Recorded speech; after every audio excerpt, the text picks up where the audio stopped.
All right, how you guys feeling? Ready for this? Yes. Fantastic. I'm looking forward to an engaging session. I hope we get good numbers.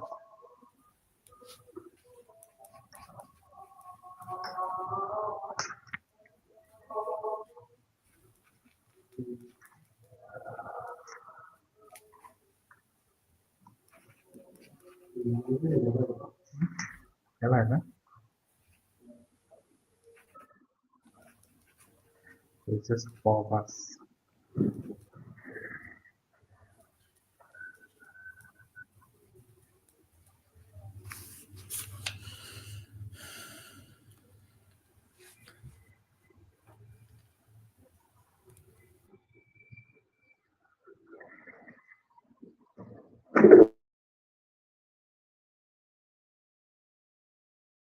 Yeah. Yeah. Yeah. So how's the Sarah for you guys? How are things coming along?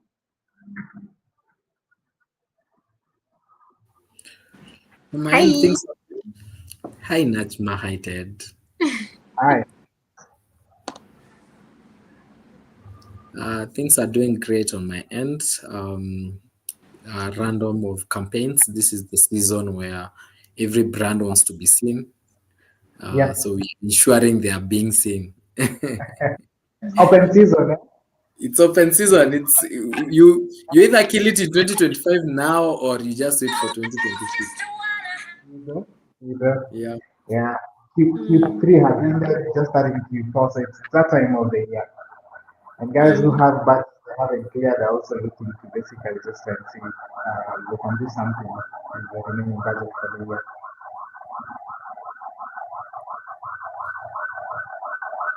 Right. Nothing, what else? Well, What campaigns have you been working on? There's some background noise of some Oh, ambulances. sorry. We just let that pass, like a siren is just passed. Our ambulance has just passed right outside the office. Okay. Okay. Okay, yeah. I hope that's better now. Yeah, it's better. It's way better. Yeah, so yeah, Nadma, you're saying something. no, I wanted to ask who's that question for? But I'd love to Uh, hear from else it's because really I'm for also the both here of for you. that. I'm also here for that. I want to hear more from Really? him. Which campaigns are you doing? Because I'm all ears. She's here to scout for business. Keep an eye on the meeting. You might get a few insights. You know? I'm so ready. I came Interesting. prepared. Clearly. Fantastic.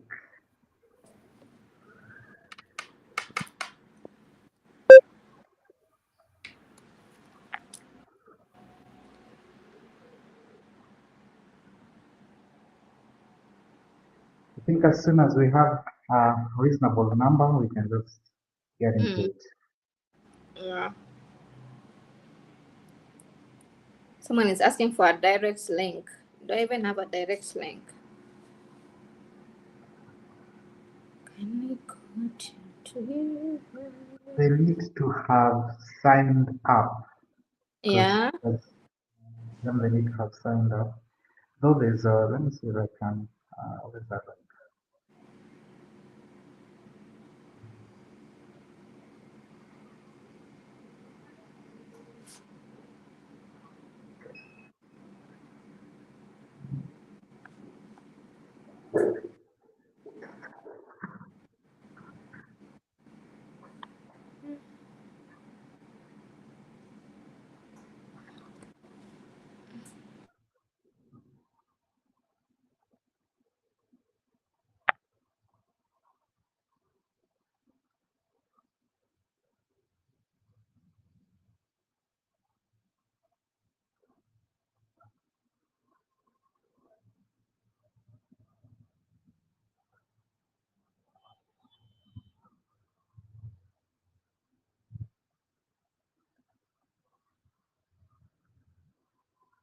Yeah.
All right. Good evening, everyone. My name is Ted Buganda. I'm a business development manager at Twiva, and very excited to have this conversation today. I'll be a moderator for this particular webinar. This is our second webinar in this Level Up series. So to join me in this very exciting conversation will be Najma. Najma Ali is a brand ambassador as well as a fashion and lifestyle content creator. She, she redefines modest fashion.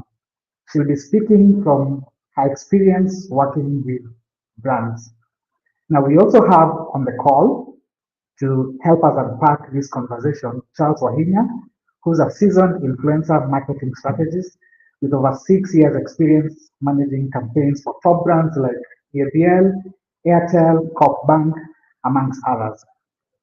Our conversation today is about how to vet creators for true impact. It's really cracking the code around how to vet creators for true impact. So, welcome to this particular session, Charles and Natwan. Thank you so much, Ted. Thank you.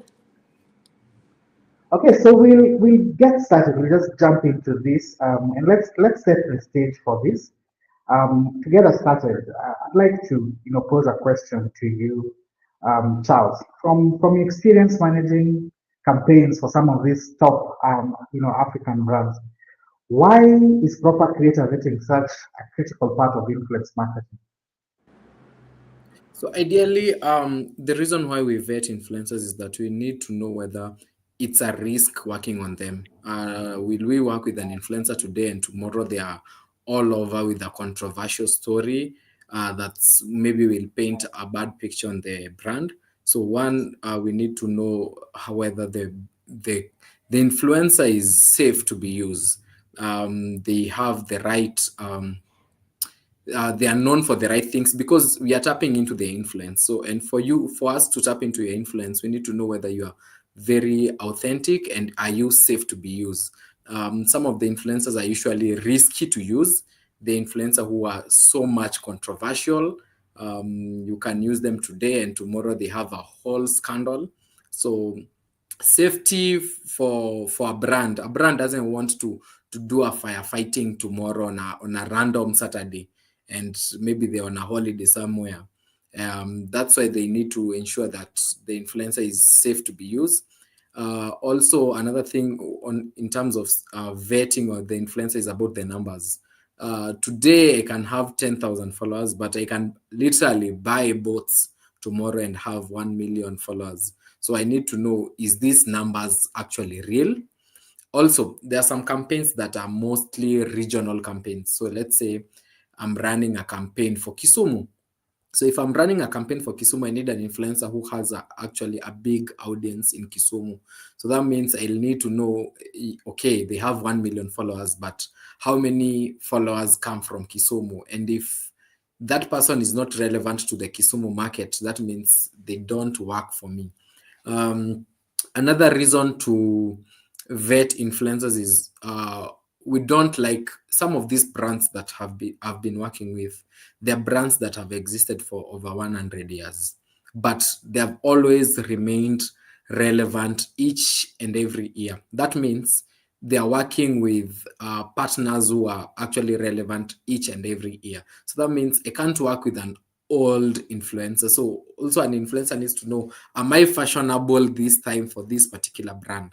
And that takes us back to, I need to work with relevant influencers, people who have real relevancy right now, not people who are outdated, so that I can maybe maintain the kind of campaign. Another reason of why you need to vet influencers is, do they actually align with the campaign? So think of, I'm doing a campaign about menstruation, for example. It's so obvious. A man has never gone through menstruation. So that means I need a female influencer who has actually experienced this and it looks real.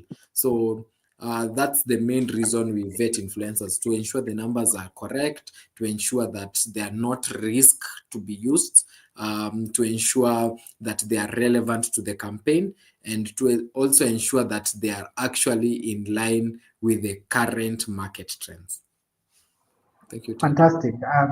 Fantastic. Charles, you have touched on a number of things there. You touched on numbers, you've touched on relevance, basically alignment, and even risk. And we're going to unpack some of those points as we proceed. But from your perspective, Najma, let me just flip this to you from the perspective of a creator. When a brand approaches you, what kind of vetting selection process makes you feel like, this is a brand that is ready to build real relationship? Oh yeah. So when a brand approaches me and like how I can tell like this brand is serious and they really want to partner with me is through like the brief. These brands like they need to come with a clear brief and maybe they're transparent about it. And also if they've done a research on my work, like they know my niche, they know my numbers, they know maybe my latest work or the last 3 works that I've done at my feed. That's how I'm gonna know maybe for sure this person really did some work on me and they're serious about this thing and they want to partner with me. However, if it could be long term or short term, but at least I will know these people are serious. Great. So what I hear you say is that as the brand is vetting you, you're also vetting the brand. And one of the Yes, things you're trying to do is of to course. establish, yeah, fantastic. You want to Yeah, establish how much research they've done in terms of you as exactly. a creator, if indeed Yeah, you're aligned. yeah. Great. So I want to take this one level up and just talk about, uh, the numbers, the metrics. We are all familiar with what many people have come to term as vanity metrics.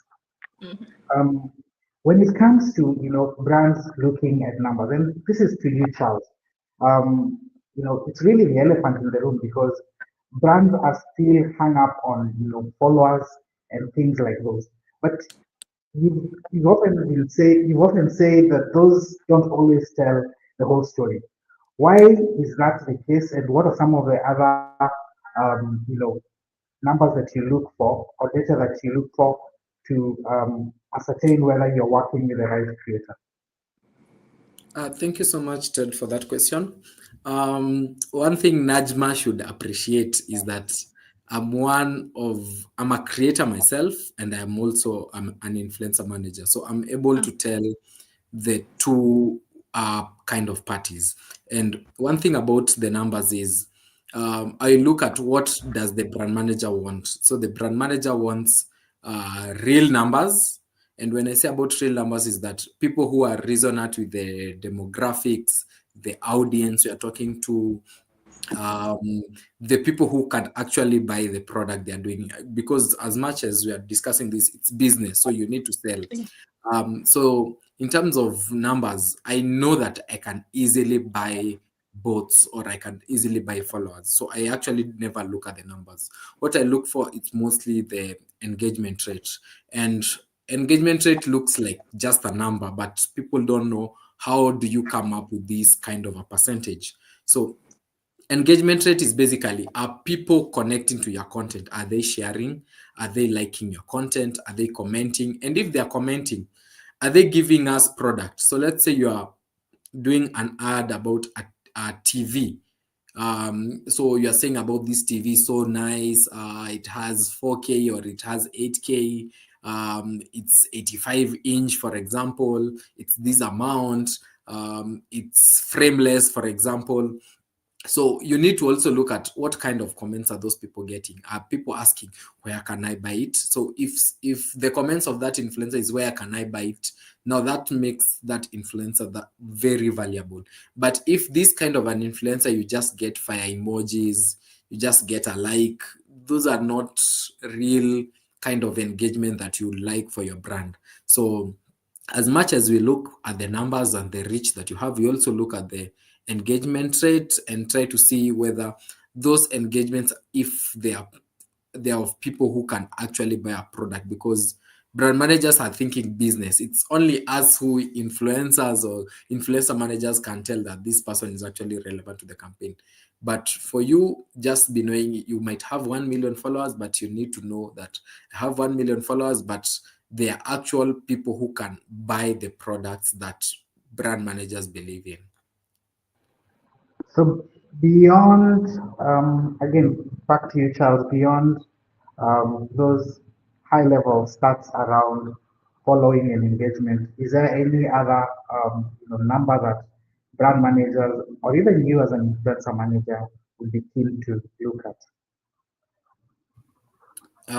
So beyond the engagement rate or the comments that person makes, another product is that do they actually look like my customers? Because some of these people who follow you, they also want to connect you in a different way. So think of I'm a boda guy somewhere in, let's say, in Tao, in CBD. Then you're looking for, maybe you're selling an insurance, for example, for Nduthi guy. You can't be so much into a different level. So you need to also be at a point where I can easily relate with you. So for example, if I'm a Boda guy, I can easily relate to that influencer called Baika Nairobi. So Baika Nairobi is a Nduthi guy, or he uses Nduthi, but I can easily relate to him. I want to be like him. So in case he sells me a product, I can easily relate to it. So as much as we look at the numbers, other things that we look is that if that influencer actually resonates with me, don't bring me an influencer who drives a G-Wagon to sell me an insurance for a Boda guy. Yeah. Here. Great. So, Nagma, I'd like to hear your perspective on this, from the perspective of a creator. Just beyond, the numbers that you've been able to show there, and you have good following, which is a good thing. Have you had experiences where you landed, a job because of, your community engagement, how you plugged into the community that this particular brand is looking at, and even your engagement numbers, have really showed. I'd like to hear your perspective. Maybe you can also share an example or two. Well, so many times actually. I'm going to use my most recent example. I usually do also hotel content, luxury hotel. Let me take that back. Yeah, so I usually review these hotels like for staycations or vacations, something. So I went to this, like it wasn't a paid campaign, but it brought a paid campaign because of an engagement. I don't know if I should mention names here, but okay, let me just say, just to be very, very transparent and authentic, because I want people to take this home. I did a campaign, not really a campaign, it wasn't a paid one, a PR for Holiday Inn. Immediately I posted it. A few hours later, I could say like 7 to 8 hours, because we didn't even finish 24 hours. The number of saves was really nice. The comment section was really nice. And it wasn't the fire emojis, as Charles is saying. Like, it was really authentic comments and inquiries in my DMs about people asking how much are the rates, what are their packages, if I pay for this, is it like bed and breakfast, is it all inclusive? Like, people are very, very interested. So as he said, I'm gonna repeat whatever he said, like I'm just gonna quote it back again. Real people asking real questions, like they want to see, is this, like, do you have the clientele for this product? So maybe the person or the brand manager for the other hotel who approached me, because they approached me the same day asking for my rate card, they saw the reel from Holiday Inn because I saw him like, and he also followed from that reel. So guys, a reel with engagement, real engagement can really bring you work. And not just new work, but that person who gave you that work can actually come back again and again and again. So it's very, very essential to have real engagement. Just, form a community with your people, respond to the comments, respond to the DMs, guys. Me, I usually tell creators who say, I don't have time to respond to my DMs. Jamani, hawa watu ndo walokuweka mjini jamani. Hawa watu ndo wamekuweka mjini. So have a good relationship with your people. Know your people. Trust me, I have a big number, yes, but I know my people by heart. I can say this is so and so, this is so and so, even if they open a new account and they comment something, because there's a way I usually relate to each and every of my people. Like, not all of them, but that those loyal followers who keep on coming back and coming back. So we form like a friendship. They're not my fans. I usually say they're not my fans, they're my online family. So keep it that way. If you keep it authentic and real with them, those people are going to give you value and more work, because brands are looking at the engagement and if your people are actually relating to you. So if there's no comments, no saves, no shares, and you're not talking to your people, that means clearly you're planning for failure. So yeah, form a community with their people and you're gonna thank them later. And they're not your fans. Nobody's your fan, guys. They're not your fans. Those people are your supporters. Those people are the reason why you're getting paid. Halas. Wow, that's a very powerful example, Najma. So Yeah. what I hear you say is that engagement and even the trust that you have with the community is very key.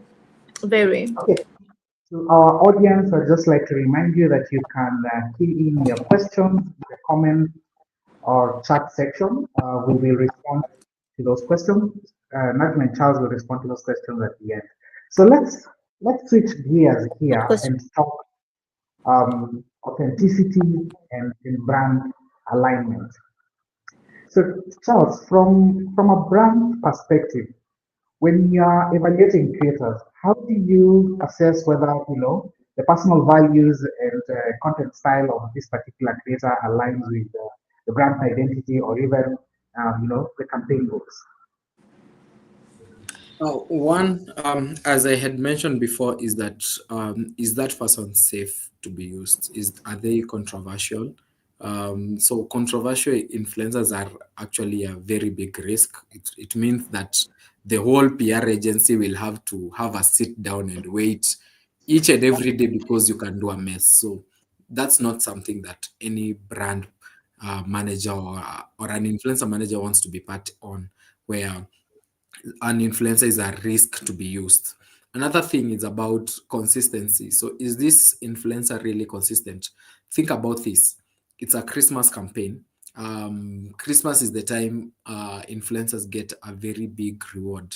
So, Carrefour is looking for them, Naivas is looking for them, Quickmart is looking for them. ABL is looking for them for a Christmas campaign. Airtel or Safaricom are looking for them. So that means an influencer is so busy. So you also need to look at, is this influencer consistent? If they have 3 brands for that brand and each brand wants 2 videos, that means an influencer is needed 6 videos for a month of December.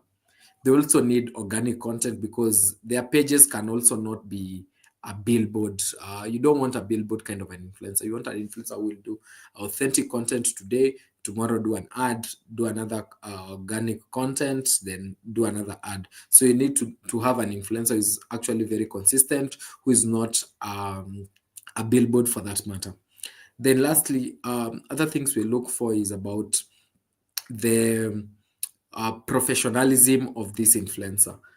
You can have an influencer is actually rude for an influencer manager, and it's not great if an influencer manager is so pissed off by one influencer and extends the bad energy to the rest of an influencer. So it's mandatory for an influencer to be very professional in terms of their work. If they are not professional or they feel that they are unable to handle that, that's why the managers come in.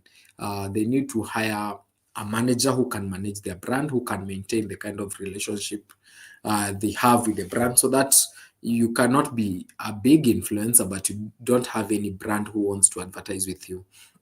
Then lastly is about the engagement rate.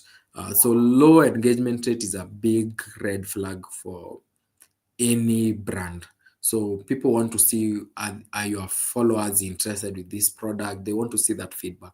So it's that feedback that drives them. Is the price high? Is the price low? Is the quality bad? Is the quality good? So the brand managers are not just looking for somebody who will buy directly, but they're also looking at feedback. So if influencers can look at all this, ensuring they are not that controversial, you can be controversial, but in a good way. You're not known for the wrong purposes. Then lastly, ensure your engagement rate is good. And your engagement rate means ensuring you post videos or photos that are not ad related, then ensure you are very professional on that matter. If you feel you are not professional, if you feel that you don't have those skills, hire a manager. And then lastly is consistency. You need to be very consistent. You can't be, I'm looking for a campaign for, let's say, Rubis or Total. You're talking about cars today, and tomorrow you're talking about cooking, tomorrow you're talking about something totally different. You need to be consistent in your line of work, in that a brand can feel the connection in working with you. Thank you, Ted. What's your experience with brand guidelines vis-a-vis creators who either connect or do not connect with those particular guidelines? Most of the time, if an influencer wants to do a campaign with you, they actually have to align with their brand guidelines. Think about EABL, for example, or any other alcoholic brand. This is not just a loaf of bread you're selling. So this means it's a very unique kind of a product. That means you cannot promote irresponsible drinking. You cannot promote drinking and driving, for example. So brand guidelines are a mandatory requirement for an influencer to align their content with. It's not an ask, it's actually a demand for the brand that you have to put at it. And that's why now discipline and professionalism is important to tell that even at the initial stage of contracting you as an influencer, that you actually align with this kind of a brand. That's very insightful, Charles. So, to you, Najma, as a creator, how important is it to stay authentic to your values when collaborating with brands? Have you ever turned down a partnership because you just felt it didn't fit?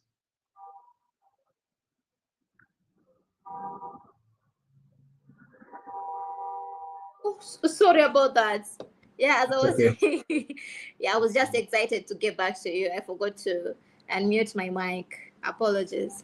So yeah, so many times that has happened, and I usually make it clear I'm a modest content creator and brand influencer. So when I get a brief and it includes alcohol, or those weird things that I can do that is not modest. I cannot give examples beyond alcohol, but there are those, or maybe like, let's say, Sport Pesa or Betika. There are things I can't do. I cannot partner, because authenticity is very important to me. And I've built that trust for a very long time. I wouldn't want to break it for just one campaign, just one paycheck, and then what happens to my brand, like, for the rest of the days. So yeah, you just say no thank you at pass. Though some deals are very tempting, but I'll stay true to my value, and I stay true to my authenticity, and I want to be as transparent as possible, because why would I work with Charles in a brand for alcohol, like EABL, yet myself I don't drink, and yet my values don't align with that. Because I have a modest community, even if they are not all Muslims, but I have raised and nurtured this community of modest. So I cannot tell people, guys, shikaka, Guinness, guys, shikaka. No, that wouldn't be me. That I'd be lying to them, and I just feel like I'm cheating them, and that's not right, because being transparent and being real is actually what sells the most. Yeah. Yeah, I think I can attest to that, Najma. Maybe just as an aside, I know that we have, invited you to consider collaborating with a particular brand, and on the basis of your faith, you say, no, this doesn't align. So I think that's very authentic. Yeah. What I also hear you say here is that when we talk about the client, we normally refer to the client as a brand. But you as a creator, you're also building your own brand. So what does that brand look like? So what I hear you say is that you also need to be consistent with your brand. So if there is no alignment, then you will say no. Very Yeah. insightful. Very insightful. So let's talk red flags. And I think this is something that most of us can relate with. Mhm. So, Charles, what are common red flags the brands should watch out for in creators? And maybe I can throw a hint here. fake followers, for example? What are some of these things that brands should be looking out for, and just flagging them as this is the wrong creator? Common red flag is somebody who uses offensive kind of language that is vulgar, in terms of the images they're using, the actual suggestive in some way. So brands like family brands, think of something that is selling to everybody, maybe a bread brand, a milk brand, for example. They are so keen on somebody who is culturally accepted or somebody is culturally acceptable. So a red flag is somebody who uses offensive and kind of photos for that matter. Another red flag, again, as I had mentioned before, is consistency. If an influencer is not consistent in the kind of content they create, that's a major risk for you because they might not work for your campaign. They might not be able to deliver the kind of deliverables you have set on their contracts. Also, another thing is an influencer who is not getting feedback from their followers. That is the engagement. Are you getting quality engagement or you are just getting normal kind of engagement? So you need quality feedback from their followers because that's the main reason you contracted them. So for any influencer out there, ensure you don't use offensive language if you are looking for family brands, unless you are also looking for another offensive brand, which they are very minute for that matter. And then also look at quality over quantity. You don't need 1 million followers only commenting 5 emojis, but you need 1,000 people actually giving you real feedback for the product you're advertising on. Fantastic. Okay, so as always, it's important to hear the perspective from the creator. So for you, Najma, what are some red flags that you've seen? You've been approached by a brand, and I know you mentioned earlier, a brand that does not align with your values. But are there other red flags that you have, seen, and you just said, I can't work with this particular brand because of reasons X, Y, Z? Please share. Mm. Ah. Charles, should I be real? Because Charles is here, anaweza kunikosesha ka gig ka Q4. Okay, let me be honest. For me, sina red flags nyingi, lakini zito nitazisisitiza. Number one, I hate being addressed like influencer. If you've approached me, I'm expecting you to have found some facts about me. The basic facts is my name and what I do. So that these emails which are very but they're very, very annoying. Like you just find someone saying, "Hi, influencer." Like just quote my name. First of all, that's a big red flag. That means you're not even serious. Like, is this even sometimes could be even a scammer, because our emails are out there and anybody can access that. Number two, you have contacted me and maybe I don't want to, you could ask for my rate card, but then I could also ask for your budget, and then you don't come off straight. Just give me something, just something, or even maybe side chat me and tell me, we have no clear budget right now, but there's this and that. I will understand. But some just leave you missing, and then they contact you like 2 weeks later. To me, that's a no. And then number three, you have a very little pay with so many deliverables. Like, be for real. Be for real. And others will also come and tell you, but you're giving new products what da da da da da. I did not ask for your products what da da da da da da, because I won't pay my bills with products what da da da da da. I need a clear substantial amount. And if you cannot afford that, all my rates or that amount that I'm asking for, then at least just tell me, what can you do for me with amount X? But don't give me amount X with deliverables 110. Like, let's be serious. Sometimes vitu zingine ni mbadharau hata yenye brands managers pia jamedi. hapo no, hata nyinyi brand managers zengine pia mkae chini mfikirie vitu zengine. No guys, and advise content creators or influencers who are here right now, always know your worth. Stick to your value and know your worth. You cannot do each and every job that comes to you. Utapatana na kazi nyingi sana. Don't be tempted, and you might lock yourself to a job that you haven't like aligned with, like your rate card haija align na hiyo, lakini you're like, but there are no gigs right now. I want to earn anything that comes, and then maybe you get something, and then the next week you get an email from a competitor. You get, and now hapo utakuwa umejikoroga. So know your worth and know when to say no. Yeah, so yeah, I truly relate with the whole issue around budgets and vis-a-vis deliverables. This is something that even as agencies we experience quite a bit. Maybe I'd also like to hear from you, Charles. Creators know their worth, but it's not always very clear to me that brands understand what the creators bring to the table, and indeed are able to establish the right pricing. I'd like to get an in-scope into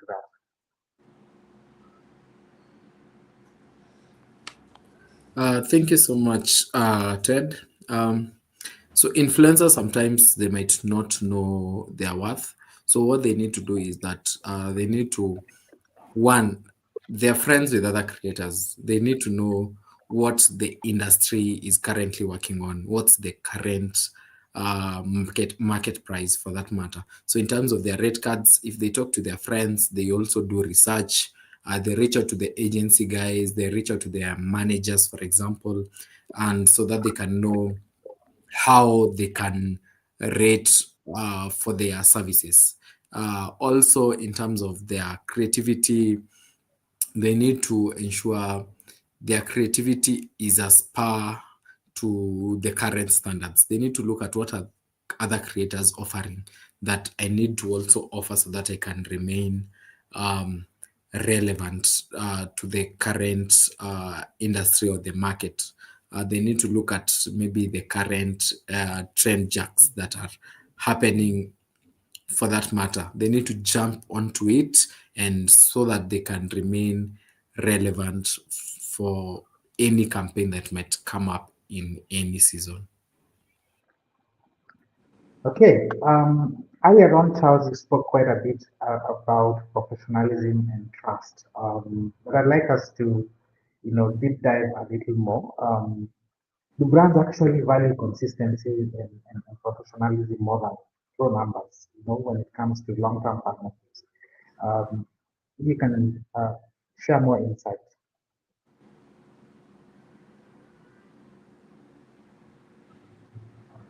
Come again, Ted.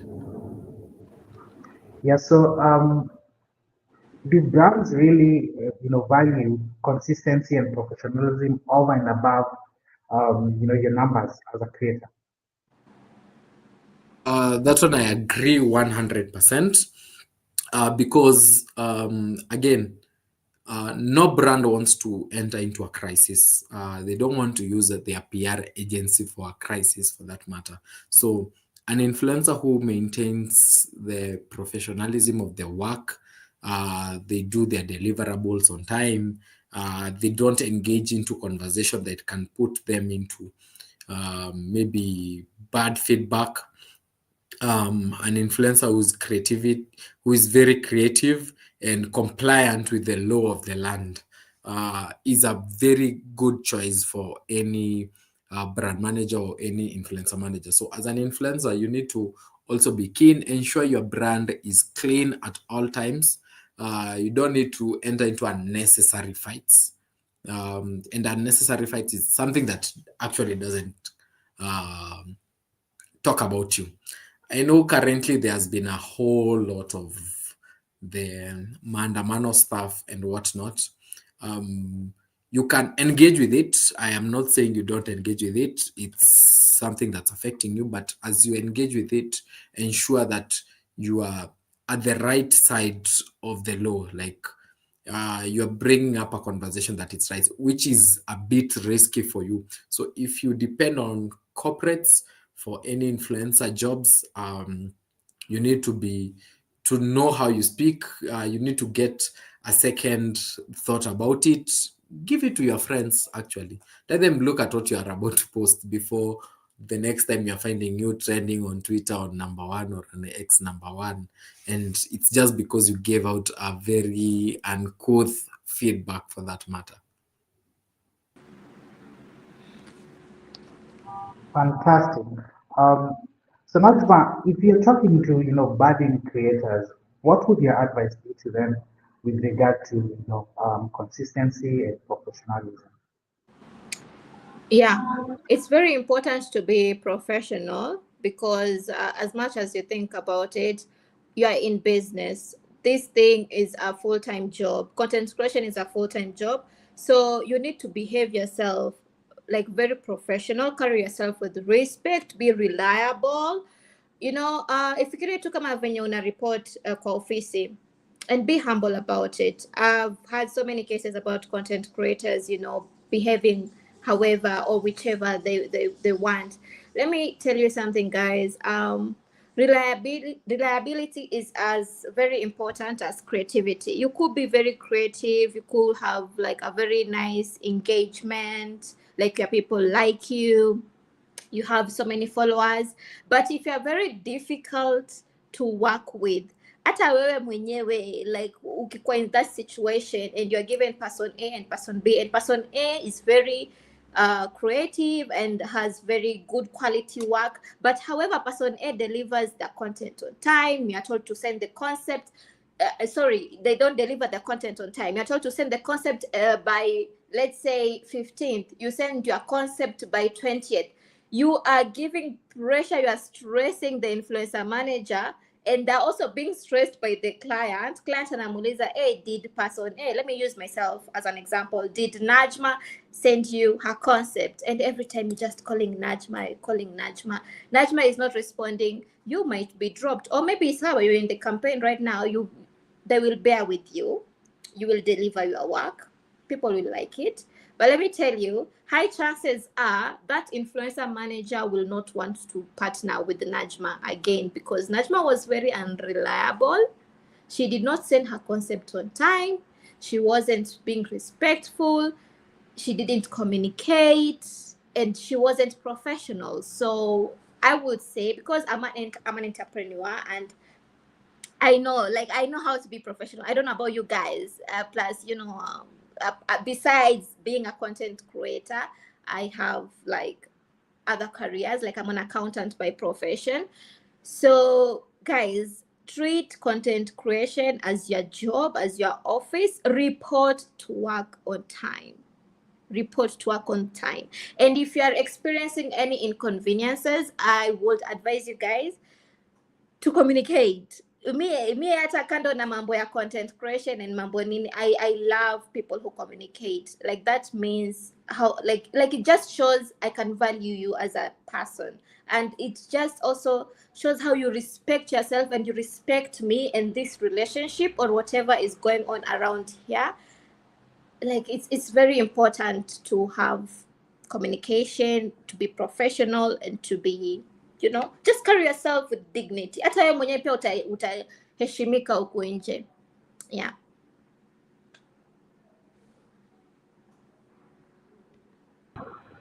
All right. Very, very good insights right there. So let's talk tools, data, and trends. I believe technology has made vetting more sophisticated.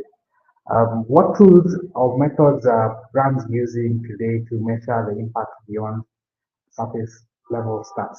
Charles. I myself am a big user of Meltwater. So anytime, and brand watchers for that matter. So anytime before I use an influencer, I need to look at what are people saying about them. As much as I don't want to mention this on this platform, I'm a big follower of BNN and Jambi Fever for that matter, because I know my influencer might be featured there. I need to know what to tell, whether it's good or bad. Do I need to signal my clients that this is a high risk kind of an influencer? So in terms of trends, I need to put myself to a point where I know the kind of discussion people are having about it. Then lastly, in terms of now strategy part of it, I need to know what's the current trend in the market. Is storytelling becoming a big thing for influencers? Do influencers have to add voiceovers in their content? I also need to look at which is what is the current trend in this market. I also need to be very convergence with what is this country doing currently.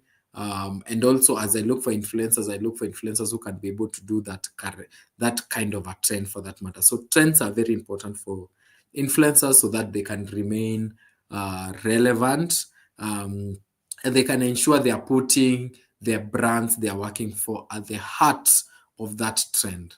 Yeah, so trends are important for influencers. They need to follow it, and they need to, if it makes sense to feature them into their content, please don't hesitate.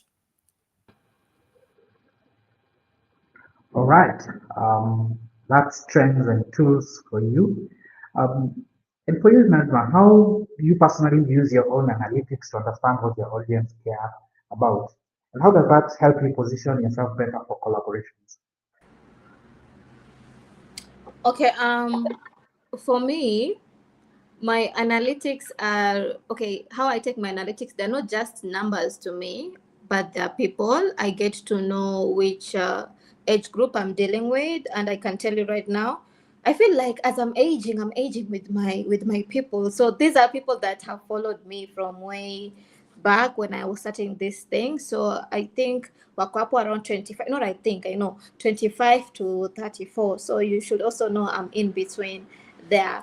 And if it comes to pitching, in that case, when let's say I'm pitching to, let's say Woolworths, yeah, because I'm a fashion creator, I will use, let's say Woolworths, and I want to pitch to them. How I'm gonna use my analytics to convince Woolworths to work with me. Kama it's a campaign for youth, I'm just gonna show them my numbers and tell them, see, I have the clientele that you guys want. Or also, let's say my recent campaign that I'm yet to announce, I'm going to keep that very confidential. But the main reason why they actually got me is because they want Gen Zs to youth. The information is for youth, people who are so much into lifestyle, this trendy stuff, this, yani ukitumia tu TikTok lingo, they can understand you. These things like clock it, like they want people who can actually relate to you. So analytics are very important. As a creator, you should study them. In fact, you should know them off head. Like mtu akikwambia demographic yako inakaa vipi, you should know your numbers inakaa kama ni Kenya, which percentage, if it's Mombasa, Nairobi. Charles also mentioned earlier about regional campaigns. So by the way, you can use your analytics for that. So yeah, maybe unasikia huko nje kuna campaign ya Safaricom and they're looking for Mombasa creators. Maybe you don't live in Mombasa. This is me pitching myself. Yo, shamefully, this is me pitching myself to Charles shamefully.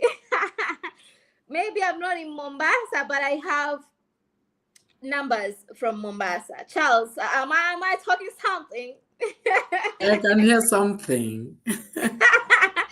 So yeah, namba zako zitakutetea, namba zako zitakuwa hapo mbele, itakuwa sababu mbona Charles amekupea hiyo regional campaign ya Safaricom ama ya Airtel. Sorry. Why am I saying Safaricom? Airtel.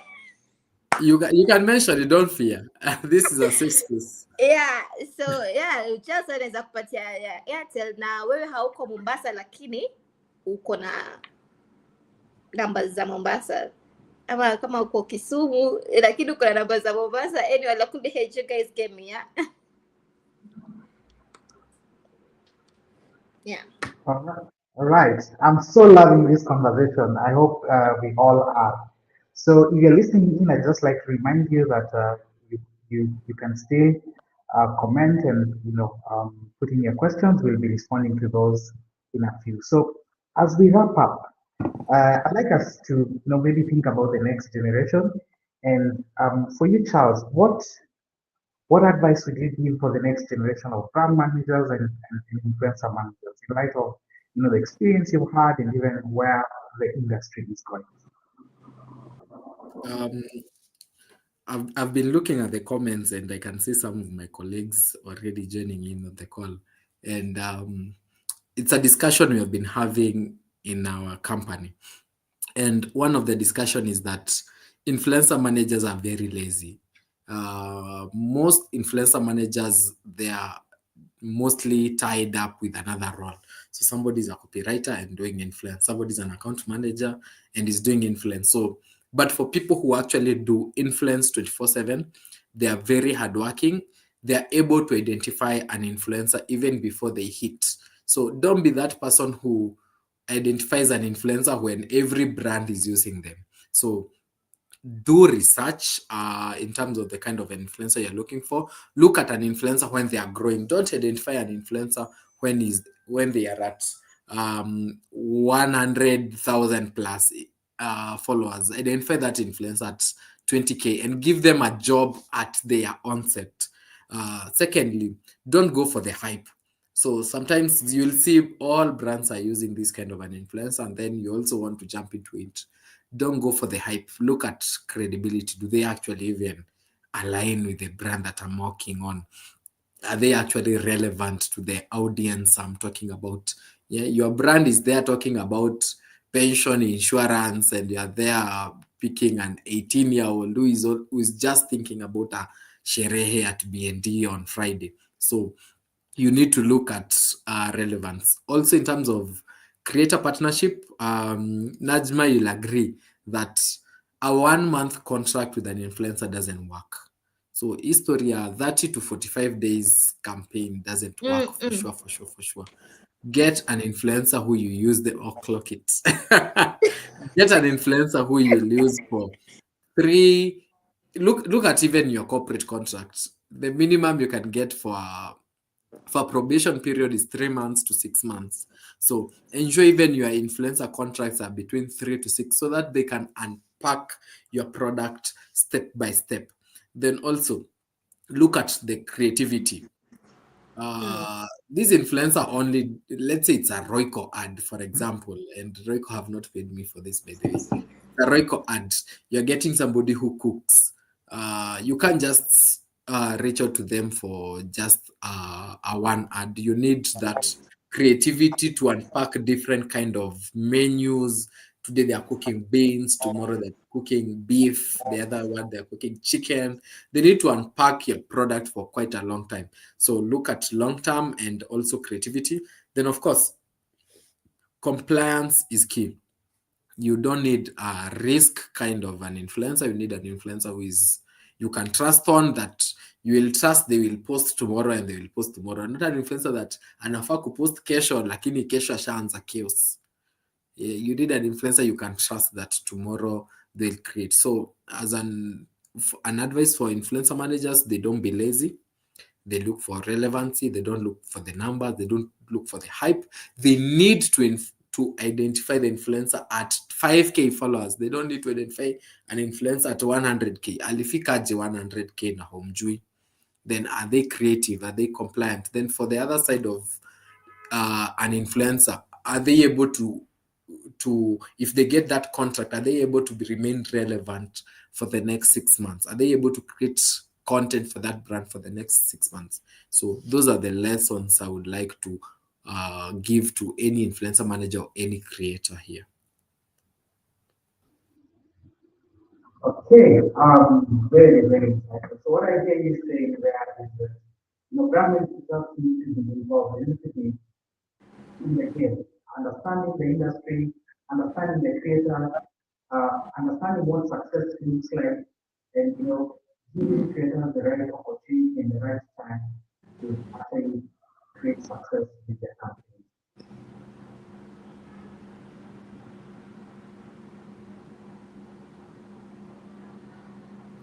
I'm losing you, Ted. I don't know whether I'm the only I one. can't hear you. Can't hear you.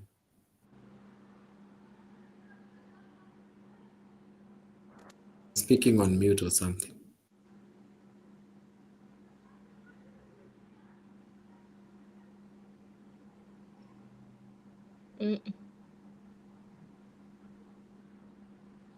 We have still lost you, Ted. You're still on mute.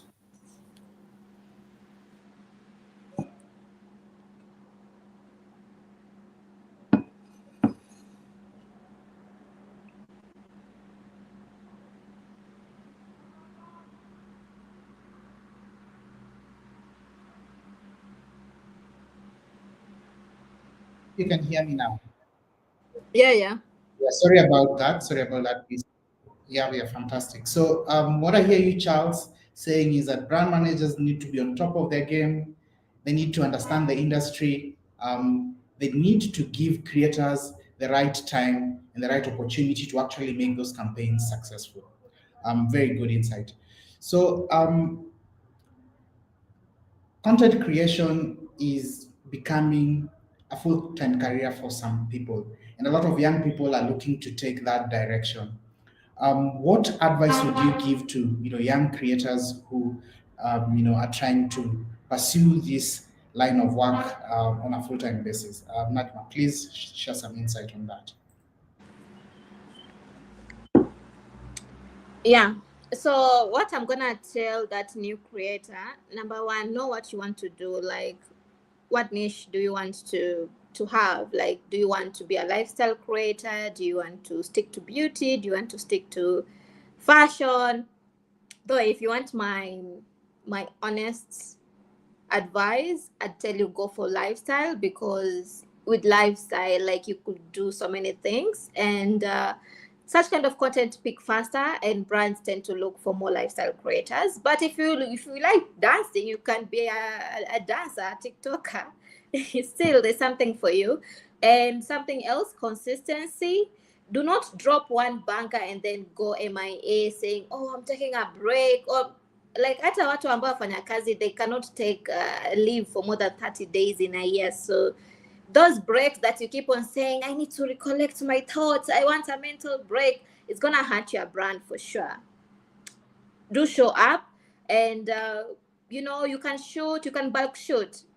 Let's say on Tuesday you shoot as many content as you want, drop them pole just to stay consistent, and to stay on the game, because sometimes Charles could just be roaming in the streets looking for a content creator and influencer for some campaign, but where last post ilikuwa a month ago or 2 months ago.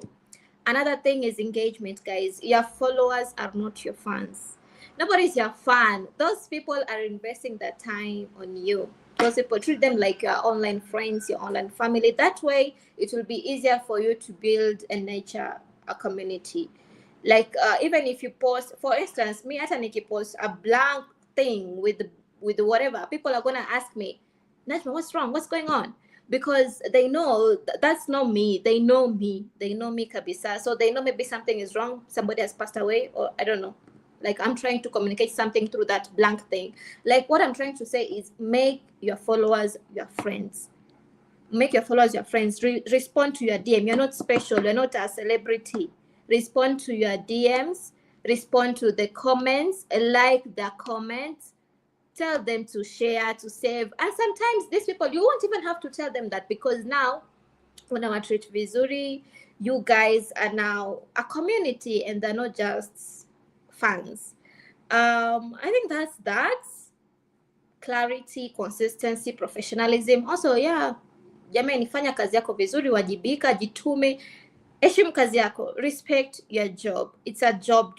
It's not something you're doing for fun. Heshimu kazi yako. So I think that's it. That's all I'm gonna say, unless you guys want me to add more. Because if I can talk the whole day. Fantastic. So we've gotten to that section of this webinar where your questions will be answered. And I'm going to make this brief in the interest of time. So quickly looking at your questions, Michael Karigi asked, how do you calculate one's engagement rates? And I want to tie that question to the one that was asked by Wamboi Maina. And she asks, when an influencer's engagement rates look strong, how do you determine whether it's audience love or just algorithm luck or just a trend? So I'm sure this is for you, Charles. One thing I'm excited about is that I'm seeing Wamboi Minor on this comment section. She was actually, I've told you I'm balancing between Najma's side and Ted's side. I'm an influencer and also an influencer manager. Anyway, that's a very good question by Wamboi Minor, where she's talking about how you determine whether it's an audience love or algorithm lack or just a trend. Ideally, if it's an ad you are actually creating, if you jump into a trend, it's a quick hack of getting the comments. And that's again puts up into why did you choose these influencers? Because they are relevant. They're able to jump into the current trend. So yes, it's a hack for an influencer, but also for a brand side, it's not luck. These influencers actually planned for it. They actually saw that trend and decided to jump on it. And it's actually a good thing because what they're doing is that they're putting your brand into the center stage of this trend, which is a good thing. For the engagement rate, of course, all influencer managers will use tools to calculate this. But what you will never beat is the actual comment. And that's why I said you can hack the engagement rate through the fire emojis you're getting, but the actual sentiments on those posts will determine whether the client will work with you again. So at the onset of the campaign, they look at the engagement rate, which is the numbers on the tool they are using to determine whether you're the right fit for the influencer. But after that, the brand manager or the influencer manager will look now whether the comments that you actually got were quality. Were they quality comments? So yes, somebody can get a 14% engagement rate, but it's because maybe of how they took a photo. Maybe even they are not even discussing about the product.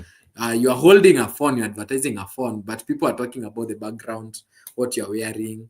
So that's not the right kind of engagement a brand needs. A brand needs about what are the specifics of that kind of a phone.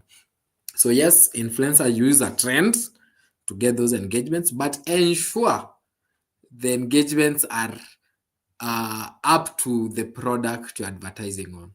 I hope that question is answered. Thank you very much, Charles. So there's a question here from Evans Bet. It was more of a Charles question, but I think I would also like to hear Najma's perspective from a creator. So the question is, do influencer managers have an issue with influencers being active politically, say being pro-government or outright opposition? So that's for you, Charles. For Najma, what's your take as a creator on being politically aligned, one side or the other? Okay. Charles, should I go first? Let me go first because Okay. it was more addressed to the influencer manager. Ideally, Okay. I have no issue being a pro-government or an outright opposition. I have no issue with you being an influencer and being either pro-government or whatever, maybe opposing the government. But as much as you are doing the campaign, just ensure it will not affect a brand's campaign. They won't do an ad and the comments will be like, ndio maana hata gava ikupendi. Ndio maana you get like my ad on your page should not affect whatever you say out there. So that's the kind of safety check we are looking at, that whatever you do outside there will not affect the brand deal that you have. So work with precaution, talk when necessary. If it doesn't concern you, just keep quiet. Look for other avenues to talk about it. If you must talk about it, just talk about it, but be sure that it must not affect the brand you're partnering with. Over to you, Najma. Okay. I agree with Charles. Jamani, yani. My neighbors, they've decided to do something when I'm about to talk. I agree with Charles. Whatever he said, I'm gonna second on that. Oh my god. I'm so sorry about that, guys. Yo. Munipe campaigns ni hame nyumba. Munipe campaigns ni hame. Hey. Yeah, banange. Anyway, I think we can continue now. So for me, I'd actually go for keeping quiet, staying neutral, especially now that msimu wa campaign unakuja, like, you know, see campaign zetu easy, but campaigns are politics, you know, people gonna choose their leaders again. So for me, I actually love to play safe because my audience, most of them are from Mombasa, and they can be really messy. Like those people, like will speak up and they will just speak their thoughts. And I'd love not to be affected, or my brands or campaigns not to be affected, or even the clients that I'm dealing with. So for me, I don't want to touch on the politics. Mimi nitastay tu safe. Mimi mwanzo mwenye spendi politics. Tuanzie hapo. Let's start there. I don't do politics. I don't like politics. But for things like maandamano kama zilikuwa zinafanyika, of course I'm human as well. I'm getting taxed as well. They do influence me, they do affect me. So anything that affects me, I'm gonna talk about it. But kama ni kuchagua sijui waheshimiwa nini na nini, I know they're gonna affect me in the long run, but I don't have to talk about it like directly, like, you know, come eye to eye with it, like mimi ni wa team hino, sijui wa chama hiki, mimi ni wa chama hino, mi siko kwa chama yoyote, siko mimi, musini count huko. So I think it's okay to be safe, but if you feel like something has touched you and you want to address it, do address it. Just that you see influence your campaign when you unafanya at the moment. Or what you can do, put the campaign on hold. If you really want to talk about the issue about member politics, put it on hold, talk about member politics, then let it die, like the stories disappear, take a break kidogo, maybe a day or two, and then come back and continue with the execution of the campaign. But do not mix the two, because sometimes unaweza kupost kitu and then the next story umezungumza kuhusu campaign or politics, somebody will come at the comment section at the latest post na labda ni campaign, your latest campaign, and then draft a whole thing.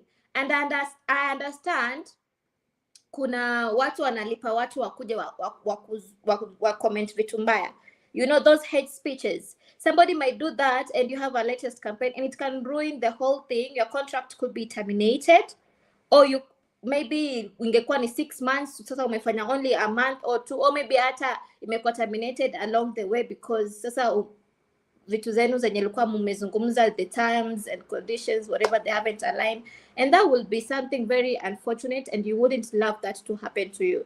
So I'd advise a creator not to speak if it's not really needed to speak, but kama imeku each sana, talk about it, but put the campaign on hold, and then after you're done talking about it, carry on with the campaign. This one also from Vincent Muthere is also for you. He's asking, I just want to ask, how are you able to identify a serious client? Because most of my clients are from social media, but keep asking about my physical shop. Do you guys encounter that as influencers? Okay, for me, even if you DM me, like for me, when I want to know if this one is a serious client, I talk about many DM, I'd appreciate if you follow up with an email, so that we talk about it professionally, because we could talk casually on the DM, but then in the DM, do not say a lot, just ask for my details, like where you want me to reach out, or you want you to reach out to me, then let's put our things, our business outside of social media, go to the email or WhatsApp. We have a meeting, share a brief, like have your facts right. I think I once talked about it in the beginning of the discussion. Have your facts right, know what I do, know what I can give you, know my latest works, know my numbers, know my name, know my niche. But kama umejileta tu, you're addressing me as an influencer, or you're just addressing me as my name there, but you don't have the facts right, you don't have the deliverables that you want, Or naweza nikakwambia, okay, what do you want from this campaign? What do you want from me? But you don't know, you're telling me, what do you think about this? I don't think anything about this because you're the one who approached me. So let the client be very transparent. Let the client be very genuine, authentic with you, and let them know what they're here. Like, clients too focus utamjua na hawa wa panganga you will also know just by how they carry themselves and how they communicate with you. Let them have their facts right. If someone has their facts right with the budget, yeah, that's how you know that's a serious client, especially if they already have the brief and they are ready to engage you in a meeting with their own time convenience. Then you will know that this person really has their facts together and this is a serious client and they want to partner with me. Thank you, Najma. In the interest of time, I'll field one more question to Charles. If your question has not been answered today, look out for this conversation. We'll continue having this conversation on our socials. So for you, Charles, this is a question from Stacy Oduor. There's been a wave of creators buying followers and giving false engagements. How do you counter this type of pressure? Actually, this is more for Najma, but feel free, Charles, to respond to this. So this whole issue of creators, buying followers, and Stacey saying there's pressure there. How do you counter this pressure? Maybe the perspective that I would like to hear from Charles is, how do you determine that these followers are fake? So ideally, what influencers needs to know is that influencers managers have tools they use to identify whether the followers are real. So even if you buy it, you are doing yourself no justice, because we can still identify where your influences, your followers live, where they come from, are they actually active, and we have those tools for that. So don't think that we don't identify that unless that influencer manager doesn't know how to handle it. But most serious influencer managers know how to identify an influencer who has bought followers and who is using false kind of engagement. So how to counter this type of pressure as an influencer manager or a creator who feels they need it because of algorithm. What you're supposed to do is that just remain authentic. Your numbers will never lie. If you have 5,000 followers and you have 1,000 people commenting on you, you're actually very valuable than somebody who has 1 million followers, but maybe they get a views of 2,000. So just remain real, create a whole community that can stand with you when you start selling a product, and just know that serious influencer managers have tools to identify that, and you shouldn't feel pressured about them buying. Let them buy. For you, remain authentic, build a community, and all campaigns that you are looking for will get into your hands.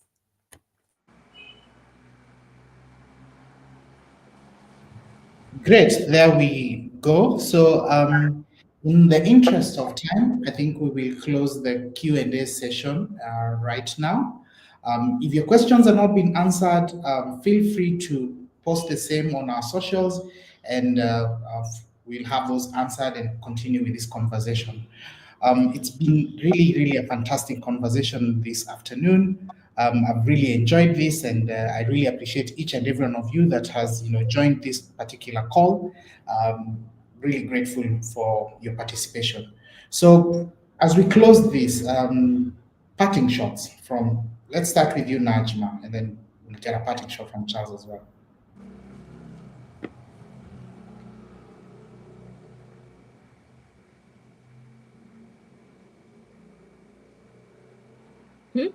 Maybe Najma hasn't had that. Anyway, the question was all about it was the parting shot question. My advice to influencer managers, they need to wajitume. There is a word we usually say, wajitume. They need to look for actual influencers. They need to identify them before they hit. You don't need to identify an influencer when they are 100,000 plus influencers. You need to identify them from their onset. Secondly, you don't look at the hype. You look at Is that influencer authentic? Is that person talking to my community? Then lastly, use tools. Some of these things, we are in the era of AI and we have tools for that. So you don't need to be influencer to picking an influencer because they have bots. Be fair to any creator out there and don't pick an influencer because they have bots. Pick a real influencer with real people. My advice for the influencers, keep doing the work, remain consistency. Musikuwa unafanya one video after 6 months. Do videos regularly. Let us know what you're doing every time. Some of us influencer managers are your fans. We follow you what you're doing. And sometimes, like, maybe I know Najma, she has a big following. She has good content, but sometimes it's just that the stars are not aligning. I really want to work with her, but every time namtetea, like, maybe something that just happens, there is a better influencer than them, but it doesn't mean that she's not a good influencer. We are actually fighting for her each and every time. So as a creator, remain consistency, keep doing the work. We as influencer manager are even rooting for you because I want my peace of mind. So that means I'm also looking at an influencer who will deliver. I will look for an influencer who will make me proud. If they shine, I also shine. So if I'm looking for an influencer who will shine so that I can shine. So as an influencer, keep the consistency, keep shining, be creative. Just know influencer managers are not your enemies. They are actually fighting for you. That's all. Najma, in one sentence, parting shot from you. In one sentence, be Maybe two. authentic. Okay, yeah, I could work with two. Be authentic, love what you do, be consistent, be professional. Engagement, guys, work on your engagement. And also, to answer that question that I never got to answer, impact is not about how many people follow you, but how many people you influence. So let's not numbers, or kushtua or pressure. Isikupe pressure number, isikupe pressure. In fact, if it were up to me, I would go and reduce my numbers. Wale watu wenye hawa commenting, wenye hawa share, mimi ningeenda nikawatoa, ningekuwa na hiyo wakati. Nenda nawaangalia hivi, nawatoa, because guys, the more numbers you have, the more pressure you have for engagement. So numbers zisikushtue. You are going to be paid for your value, for your engagement, and not for your numbers. That's all.